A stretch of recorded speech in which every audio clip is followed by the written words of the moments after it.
2 साल की उम्र में पोलियो हो गया। एक ऐसे शहर में जन्मी, काटावांजी, उड़ीसा का एक छोटा सा कस्बा, Orthodox Marwari family, joint family, जहाँ पे माँ बाप को भी नहीं पता ये पोलियो क्या होता है। डॉक्टर्स को लगा मलेरिया है, इंजेक्शन दे दिया, 50% बॉडी काम करना बंद कर दिया। 1.5 साल तक कोमा की स्थिति पे बेड पे पड़ी रही। माँ ने हार नहीं मानी, बाप ने हार नहीं मानी। उन्होंने कहा नहीं, हम बच्चे का केयर करेंगे, मालिश किए, हर नीम हकीम सबके पास लेके गए, पर पता नहीं आगे फ्यूचर क्या होगा। 4 साल की एज में मैं चलना वापस से सीखी, लड़खड़ाते हुए, गिरते हुए, भागते हुए आगे फिर से मैं चलना शुरू किया।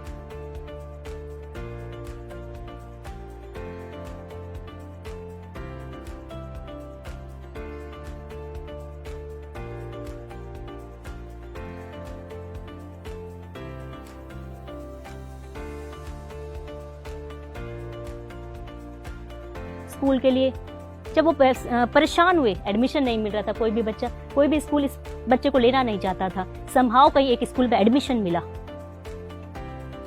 बहुत ज्यादा तो स्कूल की बातें याद नहीं आती, पर इतना याद आता है कि बहुत संघर्षपूर्ण था, मेरे लिए आसान नहीं था।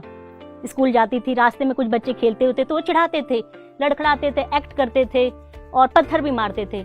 इग्नोर करती थी, मैं उधर नहीं देखती थी। ऐसा लगता अगर आज मैंने इनको देख लिया, अपने आप को रोक लिया, तो मैं कभी आगे नहीं बढ़ पाऊंगी।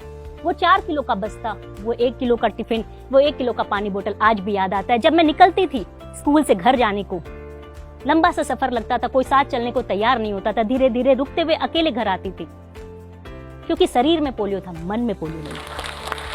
स्कूल की पढ़ाई कंप्लीट हुई, आगे डॉक्टर बनने की इच्छा थी। माँ बाप को कहा तो पापा ने कहा कि नहीं, हमारी फाइनेंशियल पावर इतनी नहीं है। क्या बोलते कि ऐसे बच्चे को, किस तरीके से डिसेबल बच्चे को वो बाहर भेजते, नहीं भेज सकते, तो उनकी मजबूरी थी। समहाउ मैंने कॉमर्स लिया, जो एक कॉलेज था छोटे से गांव पे, वहां कॉमर्स की पढ़ाई कंप्लीट की, ग्रेजुएशन कंप्लीट किया।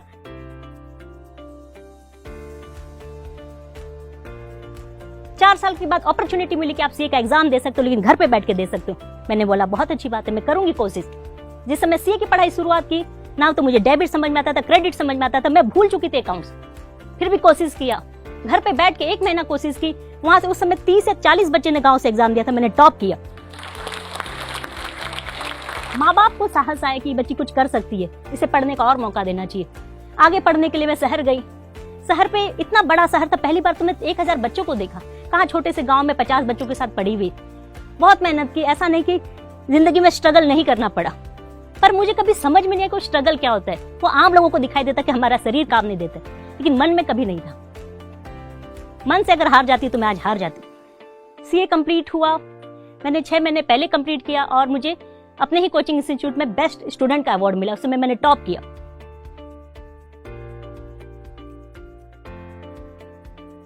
घर पे पढ़ा 2-3 महीना, सब उनको समझ में आया कि लड़की मेहनत बहुत कर रही है, लेकिन हो नहीं रहा है। फिर दिल्ली गई, अकेले दम पे दिल्ली गई, वहां पढ़ाई स्टार्ट की, वहां पढ़ाई करी और एग्जैक्ट 1 ईयर में मैं रैंक लेके वापस आ गई। यूपीएससी की लिस्ट में मेरा नाम आया, सबका नजरिया चेंज हो गया।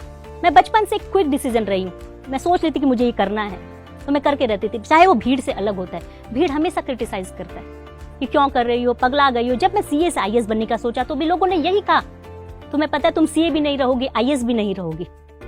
पर मुझे आज तक के सर्वे में लोगों ने कहा कि you are the first CA in lady officer जो become income tax deputy commissioner.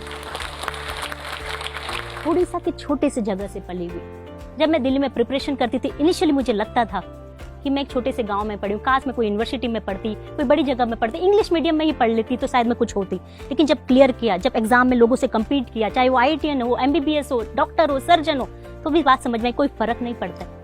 किताबें वही सेम है, एबीसीडी वही सेम है, अ आ ई वही सेम है। पढ़ने का जुनून आपका अलग है। आप उस किताबों की शिद्दत से पढ़िए, मेहनत से पढ़िए, वही आपको आगे लेके जा सकता है। आज की दुनिया में कोई चीज आपको आगे ले जा सकती है सिर्फ एजुकेशन और परिश्रम और विल पावर। मुझे एक बात याद आती है कि जब मेरा एक डॉक्टर जिन्होंने अटल बिहारी वाजपेयी जी का ऑपरेशन किया था घुटनों का, उन्होंने जब मेरा रिपोर्ट देखा, मेडिकल रिपोर्ट, तो उन्होंने एक बात बोली कि सारिका, हमें लगता नहीं है कि तुम चल सकती इस मेडिकल रिपोर्ट के हिसाब से, लेकिन तुम चल रही हो सिर्फ विल पावर के कारण। और दुनिया में कोई चीज आपको बदल सकती है जो अद्भुत, अकल्पनीय, अविस्मरणीय, अद्वितीय कुछ हो सकता है तो सिर्फ पढ़ाई है, एजुकेशन है, सोसाइटी का डेवलपमेंट हो सकता है। लोगों की बातों पे बच जाइए, लोग तो पांव खींचेंगे, हमेशा आपको ये बोलेंगे तुम क्यों कर रहे हो, तुम्हें क्या जरूरत है, तुम्हारी ड्यूटी करो। पर मेरी सोच है कि मन में आई है, इच्छा आई है तो मुझे उसे करके जाना है। मंजिल मेरी कहाँ है, वो मुझे लेके जाएगी। अगर रास्ते हैं तो ख्वाब है, ख्वाब है तो मंजिलें, मंजिलें हैं तो फासले हैं, फासले तो हौसले, हौसले हैं तो विश्वास है।